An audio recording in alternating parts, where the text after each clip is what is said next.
24 when I got into insurance adjusting. How did you end up in that? A friend of mine, Bob Steingle, went and visited in Jupiter. He Oh, had the a one you're job. still friends with. That's great. Yeah. He called and said he had an opening, and I scooted over. I was working for a bank, didn't care for it, collecting bills. No fun. So I never got interviewed and got hired. And you ended up with a career. Yeah. And it was interesting working the streets of Baltimore. You got streetwise quick. You had to. Mm-hmm. And it was okay, but they wanted their pound of flesh. They were paying you good money for the time, and it was. And a lot of people couldn't cut it, so I was with US7G about 3 years, and the same guy, Bob Stang, went to State Farm. He said they got an opening here, and it's a better place, so I followed him over there. I was with State Farm about 6 years, I guess. And what happened? I left him. I can't remember why. Mm-hmm. I wrote him a real nice letter. You never burn a bridge. Mm-hmm. You might need a recommendation one day. And I was with the farm about 6 years. Oh, I was managing a employment agency. That's when I really learned what the work ethic was like in urban areas. There is none. And so I get them a job, they say, well, it rained on me. I can't work in the rain, or,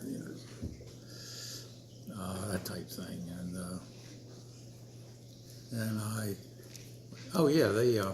The employment agency, they had some of those gasoline shortages back in the 70s. Mm-hmm.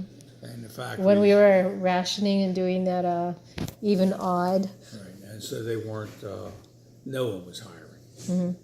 Just Demi Carter was in office, and it was horrible. You would get a 2 or 3% merit raise for the year, and inflation was 22%. And it was all manufactured. That way they got the housewives off their duffs and out to work. Mm-hmm. Because it took 2 salaries to support a family. You could no longer do it. Was that part of the intention? Yeah, sure it was. It was all worked out.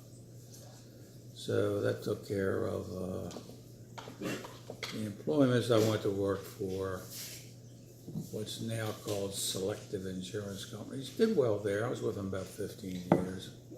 Ended up as a regional litigation manager. I would go with the defense attorneys and pick who would be our defense attorneys and sit down with the attorneys and try to pick out a decent jury. That's a real job. They have a show about that now, picking out juries. No, it was a job. Mm-hmm. But well, I'm just thinking of some of those claims. The worst one I can remember was a development south of Dover. And there was one south of Dover where the stands at a high school game had collapsed. And we had a lot of injuries. And I'm thinking, we had a defense, but the jury had to be sharp enough to pick up on the nuances and understand what we were talking about. So I hired a firm who gave me the average education of a citizen south of Dover, which was 5th grade. So I said, well, get out your checkbook. We're never going to sell these people. And you got to call it the way it is, and that's the hand you're dealt. We could have really got creamed on that one, so we bought our way out. Another one, these 3 girls who were going to graduate from high school that night. They were going to do a new development, and one of our contractors was putting in a shopping center. and they had ordered all this tar to put down the next day for the parking lot. Well, you order that, it's yours, and you got to order it the day before. And you either get it or you don't. One of the drivers called in sick. So he called around town. It was asphalt, is what it was. But we called around town. He finally found a guy with a truck and a driver. Send him out. Because if he doesn't use it, he's got to pay for it anyway. So he gave the driver $20. This was in the 80s. Said, fill the tank and make your run. So he took the $20 and he bought 4 bottles of cheap whiskey and about $4 worth of diesel or whatever it ran on. Turned out the truck was a... Wait a minute, poured that in the gas tank? What? They had He diesel poured it just on his before throat. World War II. So anyway, I knew that. he got his 4 bottles of whiskey, put some diesel in the tank, and was making his runs. And he's going up, and the truck was a Chrysler, a Mack, and Chrysler and a Mack, and an International. It was 3 trucks welded together. So he's going up a hill, and who gets behind him with these 3 girls that graduated from high school that night? He gets to the crest of a hill, runs out of fuel. So he reaches down for the handbrake, pulls it, and comes out in his hand. Oh my God. Slams on his foot brake, and the gas it just blew. He has no brakes, and he's starting to drift backwards. So he's pushing. There was a little Datsun the 3 girls were in. This is June. They were probably about my age. Yeah. This was June, and it was hot, so they had the windows down. So the truck's gathering speed, pushing this little Datsun behind him. Finally, it jackknifes. It has to. Pushes the Datsun right up on the lawn of this house, which had a little sapling, but it was leaned up against the driver's door. The truck's on the passenger door. The truck's on the driver's door, and the asphalt is pouring into the passenger compartment. And this is a new development. There's nobody around. All the men are working. The only people home are women with babies. And they tell me the shrieking was awful and it went on forever. So the girls lost their lives. And, what are we how are we going to defend that one? So I'm in judge's chambers later. They brought the driver in, who finally got about 7 years. And he was drunk. He fell asleep, was snoring. He was drunk during all of that? Yeah. And I'm there in the judge's chambers, and defense counsel, plaintiff's counsel, they bring out all these photos of these 3 naked lobsters lying on their gurneys.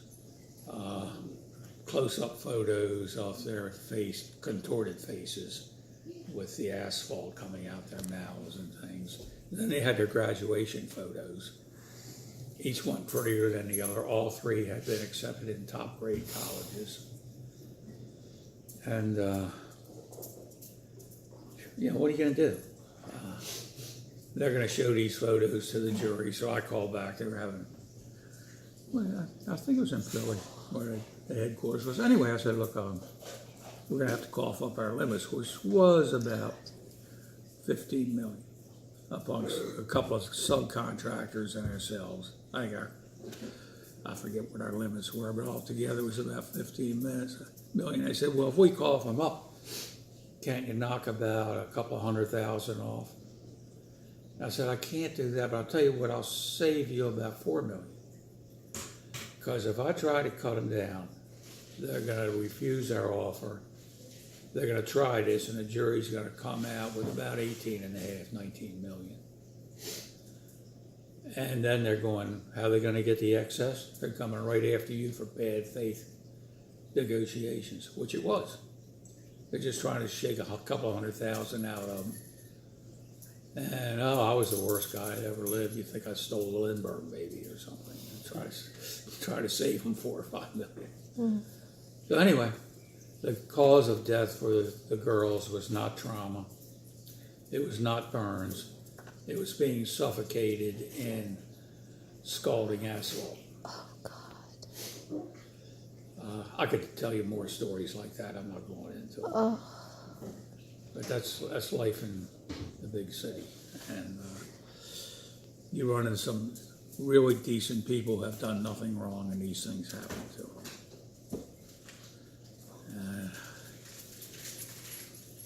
So anyway, I started my own business,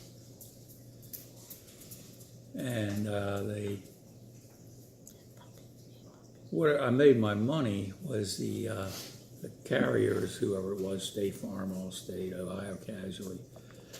They did not want to send their employees into the inner city. It was too dangerous. But I was streetwise, and I'd take the assignments. I knew what I was going to get there, and I would go into these.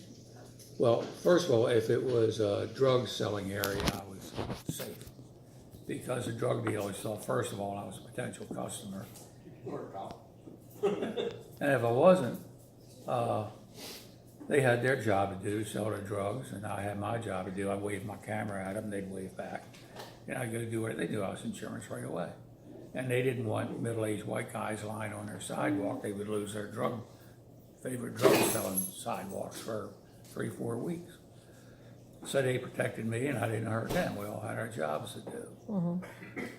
And the bad places were if you had to go to really backward places, East Avenue, 3rd floor rear, you had to be armed. And I was armed. I carried a .380 right out in the open down the sidewalk.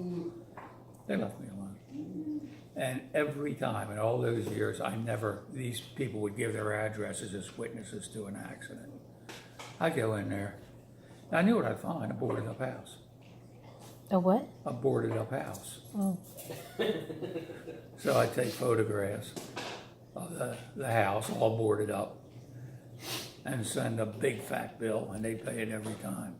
And in all those years, I never once found one witness that lived where he said he did. Every time there was Really? a boarded up house. Like that's common knowledge. If you get in trouble, just here's the address to give. Yeah, you don't give the cops your address. Guess not. And a lot of them, wiseacres, they would give me, or give the insurance company an address.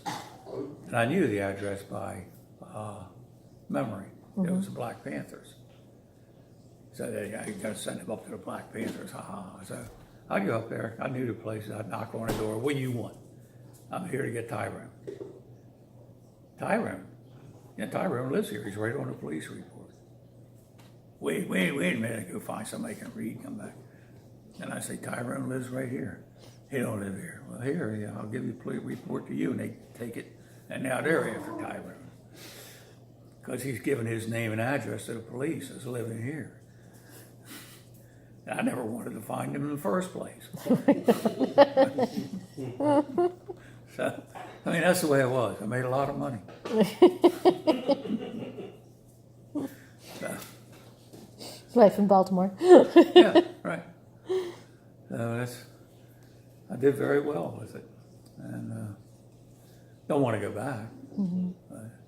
That's my insurance career. I retired. Yeah, we'll stop in But this. Yes, I am.